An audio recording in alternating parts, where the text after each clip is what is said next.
হাতে একদমই টাইম নেই আর বাড়ির লোকের খিদে পেয়েছে, কি করবে ভেবে পাচ্ছ না?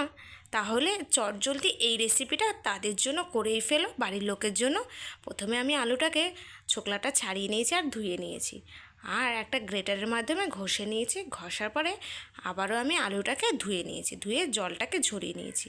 ছাড়ার পরে একটা বাটিতে আমি আলুটাকে ঢেলে নিয়েছি, আর ঢালার পরে দিয়ে দিলাম একটা মিডিয়াম সাইজে পেঁয়াজ কুচি রেখেছিলাম, পেঁয়াজটা দিয়ে দিয়েছি। আর দিয়েছি অল্প একটুখানি ধনেপাতা কুচি আর 2-3টে কাঁচা লঙ্কা কুচি, আর 4-5 কোয়া রসুনের কুচি দিয়েছি, আর সামান্য পরিমাণে দিয়েছি হলুদ, আর দিয়েছি অল্প একটুখানি কালো জিরে, আর স্বাদ মতো নুন আর চিনি।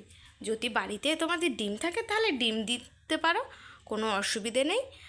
যেহেতু আমার ঘরে ডিম ছিল না, তাই ডিমটা দিতে পারিনি। ডিমটা দিলে কিন্তু খেতে আরও টেস্টি হয়। আর দিয়েছি বেসন পরিমাণ মতো। বেসন দিয়ে ভালো করে এবার আমি মেখে নেব। মেখে আমি 2-3 মিনিট রেখে দিয়েছি। রেখে দেওয়ার পরে আমি দিয়ে দিলাম গ্যাস উপর কড়াইটা যে হালকা গরম হবে, আমি বেশ পরিমাণ সাদা তেল দিয়েছি।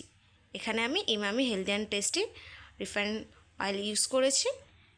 তেলটা যেই গরম হবে, তেলটাকে আমি হাই ফ্লেমে গরম করেছি। গরম হয়ে যাওয়ার পর আমি গ্যাসটাকে পুরো মিডিয়ামে করে দিয়েছিলাম, আর এক এক করে ছোট ছোট করে আমি বড়ার মাধ্যমে কেটে কেটে দিয়ে দিয়েছি। দেওয়ার পরে আমি ভালো করে ভেজে নেব।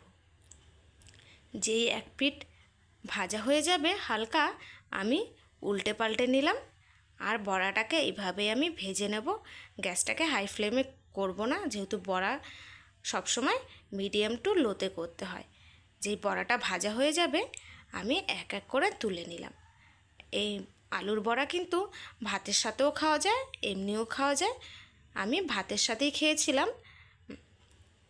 ভালো করে তেলটাকে ঝরিয়ে নিয়েছি, আর এভাবেই আমি দুবারে আমি বড়াটাকে ভেজে নিচ্ছি।